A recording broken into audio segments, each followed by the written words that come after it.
Imagina desembarcar en una canoa por las aguas del gran lago Texcoco y de repente avistar algo que parece imposible para tu tiempo, una metrópolis flotante erigida en medio del agua. Así era como Tenochtitlán se revelaba a los extranjeros. Torres, templos y calzadas elevadas brillando bajo el sol, reflejados en las aguas que rodeaban la ciudad. Para muchos visitantes, el primer impacto era de pura admiración, pero bastaba una mirada más atenta para que la sensación de maravilla se transformara en intimidación.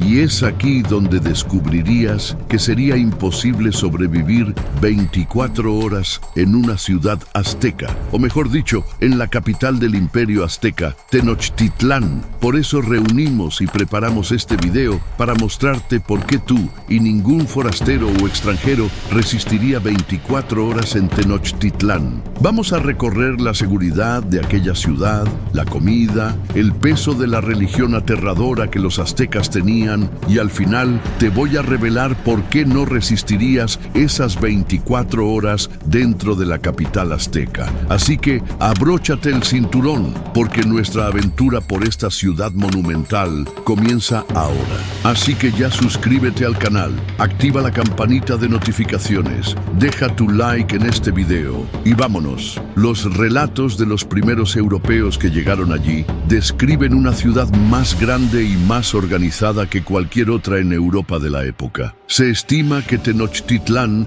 tenía más de 200.000 habitantes, mientras ciudades como Londres o París apenas alcanzaban números cercanos. Calles anchas, canales navegables, puentes que se alzaban para dar paso a las canoas. Todo eso daba la impresión de un lugar futurista, casi inalcanzable para cualquier visitante común. Pero junto con la grandiosidad venía la rigidez. Cada espacio de la ciudad tenía una función definida. El mercado de Tlatelolco, por ejemplo, podía reunir a más de 40.000 personas en un solo día, pero no era un lugar para andar distraído. Guardias y jueces patrullaban los pasillos, atentos a cualquier señal de desorden. El simple acto de engañar en una venta podía resultar en castigos severos, algunos de ellos fatales. Justo en la entrada de la ciudad, el visitante se encontraba con símbolos que no dejaban dudas sobre lo que sostenía aquel orden: los templos erigidos a los dioses aztecas. El templo mayor, en el corazón de la ciudad, dominaba el paisaje con sus empinadas escalinatas y altares ensangrentados. La arquitectura monumental no era solo una demostración de fe, sino también de poder. Cada pirámide, cada mural pintado con colores vibrantes y escenas de guerra reforzaba un mensaje silencioso. Quien entraba en Tenochtitlán debía reconocer la superioridad del imperio. Los extranjeros no eran recibidos como turistas, sino como potenciales enemigos o futuros sacrificios. El simple hecho de caminar por aquellas calles ya hacía que el corazón latiera más rápido. Al fin y al cabo, bastaba una mirada equivocada, un gesto fuera de lugar, para atraer la atención indeseada de los sacerdotes o de los guerreros que protegían el templo. Y había todavía otro detalle inquietante. La ciudad estaba viva, palpitando con sonidos que jamás dejaban al visitante en paz. Tambores rituales resonaban a cualquier hora del día. Gritos de vendedores llenaban los mercados y el murmullo constante de la población creaba una atmósfera sofocante. Era como si el propio aire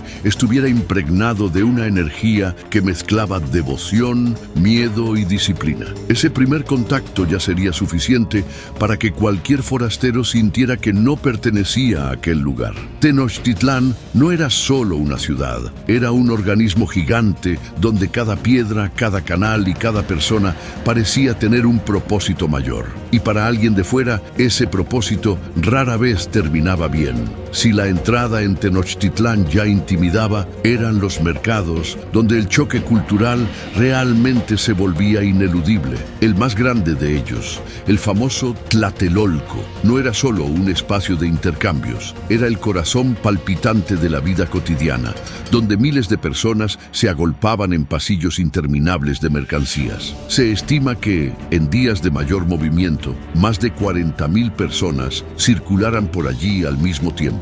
El visitante desprevenido sería tragado por una marea de voces, olores y colores. Un espectáculo vibrante, pero también sofocante. La diversidad de productos impresionaba. Había desde granos y cacao que funcionaban como moneda hasta piedras preciosas, tejidos finos, armas y animales exóticos. El extranjero podría quedar maravillado con la organización del espacio. Cada sector estaba dedicado a un tipo específico de mercancía y los vendedores no podían mezclarse fuera de su área. Pero ese orden impecable no era casual. Era el resultado de una vigilancia rígida, casi paranoica, mantenida por una legión de supervisores y guardianes. Esos guardianes no eran simples inspectores de mercado, eran ejecutores de una ley implacable. Si alguien era sorprendido haciendo trampa, mintiendo en el peso o intentando engañar a los compradores, no habría espacio para excusas. El castigo era inmediato y ejemplar, desde palizas públicas hasta la propia ejecución. El mercado para los aztecas no era solo un lugar de comercio, sino un reflejo de la armonía cósmica. Alterar ese orden era, por lo tanto, una ofensa no solo a la sociedad, sino también a los dioses. Imagínate intentando negociar el precio de algo, como harías en cualquier feria común. Un desliz en el tono de voz, un intento de regateo fuera de las normas, y los ojos de los guardianes caerían sobre ti. El silencio que seguiría sería peor que cualquier grito, pues todos alrededor sabían lo que podría suceder.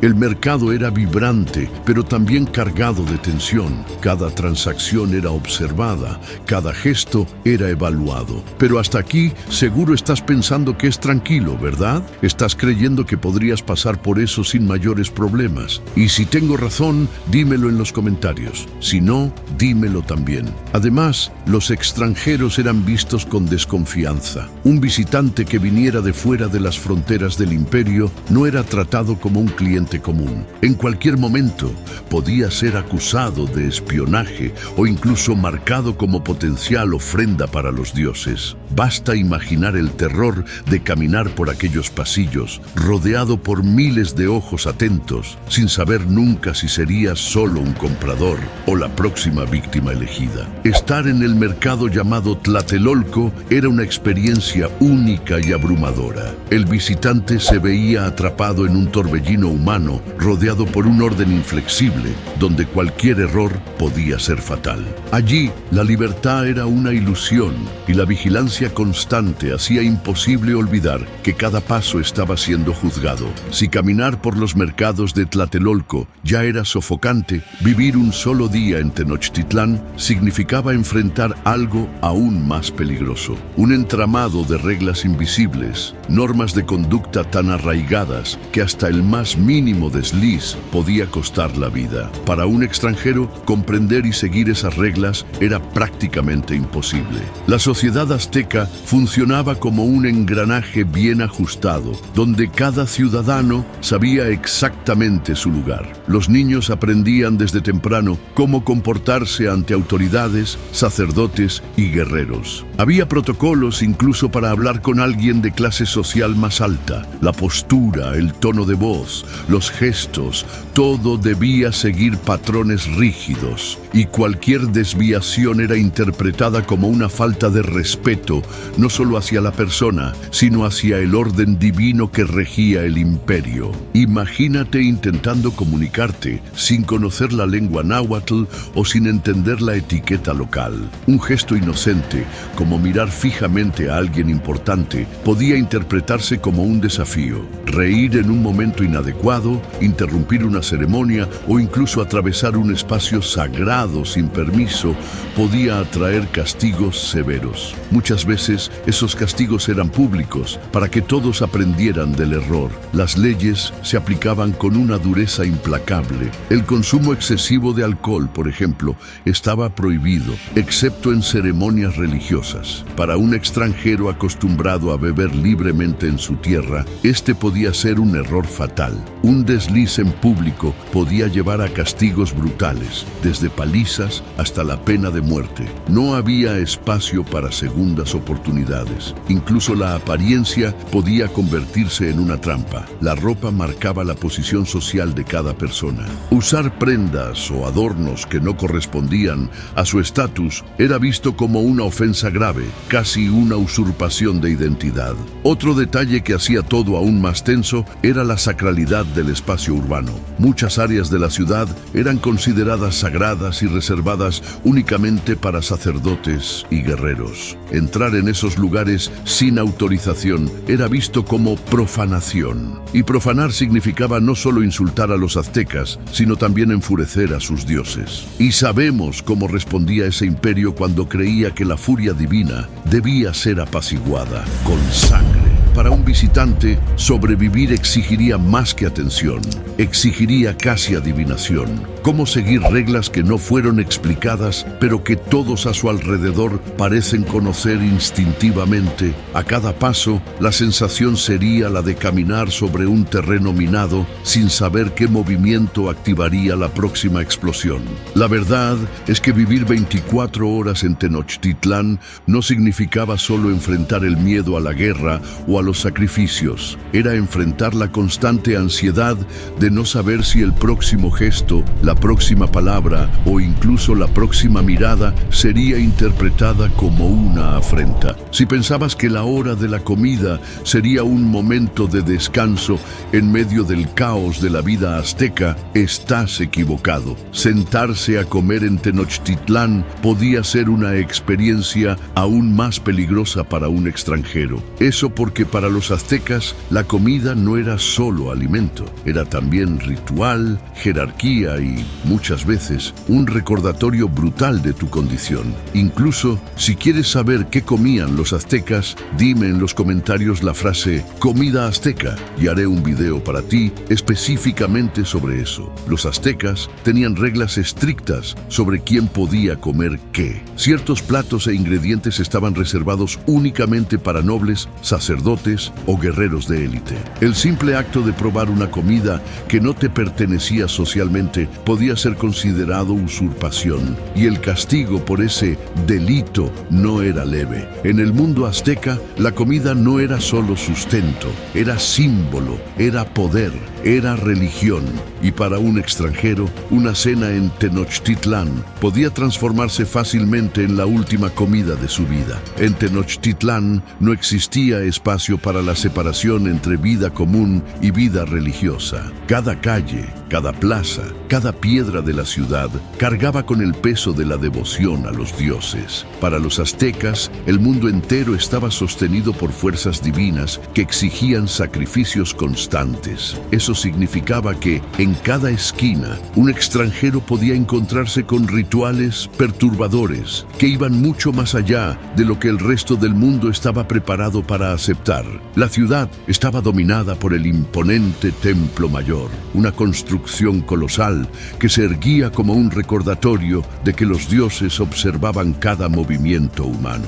Desde lo alto de sus escalinatas, cientos de víctimas ya habían sido sacrificadas, sus cuerpos rodando por los peldaños mientras la sangre corría para alimentar la tierra. Y ese espectáculo no era la excepción, era parte de la rutina. Para quien llegara de fuera, sería imposible ignorar el olor del incienso mezclado con el de la sangre fresca que flotaba en el aire. Pero el Templo Mayor era solo el centro de un vasto laberinto sagrado. Pequeños templos dedicados a diferentes deidades estaban repartidos por toda la ciudad.